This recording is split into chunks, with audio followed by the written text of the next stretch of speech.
Okay, so we are going to start with our downward dog or our Adho Mukha Savasana.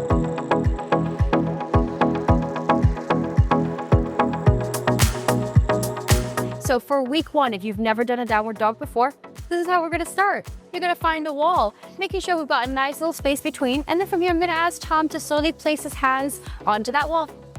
Lovely. Keeping those legs nice and straight. Just soften those knees, not locked in position. Nice and soft. Slowly start to press through those shoulders. Extend that spine nice and long. Press that head down.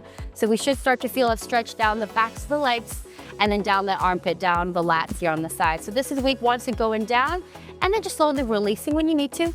Coming back down. So just going between these two motions, just getting comfortable, really stretching out those hamstrings before we go into our full downward dog.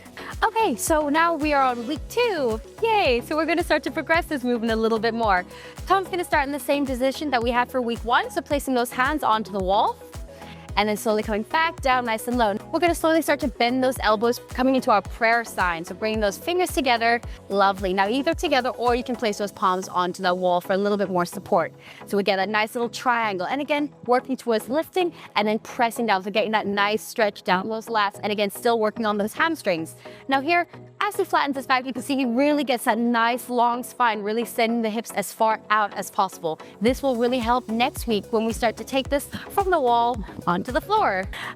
Okay, so now we are on week 3. We've gone away from the wall. We're now on the mat. Tommy is in a lovely tabletop position, which means his shoulders are on top of the wrists, hips are in line with the knees. From here, he's gonna tuck those toes in. He's gonna press all his weight into the palms and into those toes and slowly start to lift the hips up, tucking that chin in, keeping a soft bend in those knees. Now from here, just to get comfortable, he's gonna bend his knees, bringing the hips all the way down to the heels. So bend those knees, lovely. And then slowly extending back up. Again, keeping those soft knees. We don't wanna fully extend them just yet. Keeping it nice and slow, all the way down. And then slowly coming back up. So again, we're getting that nice stretch down those lats, down the armpit, and then still getting that stretch in the hamstrings. Now this time he's gonna stay here and you might wanna pedal the feet. So pressing one heel into the floor and the other one lifts up. So just pedaling between these two, just to give those hamstrings a little bit of release. Okay, so now we are on week 4, yay! So from here, again, we're starting in that tabletop position. Again, tucking those toes under.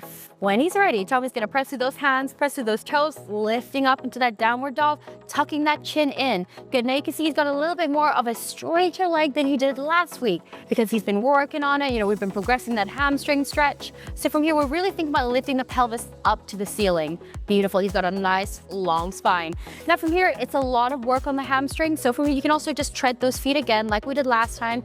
Tread one heel into the floor, bending one knee, gives a little bit of release for those hamstrings.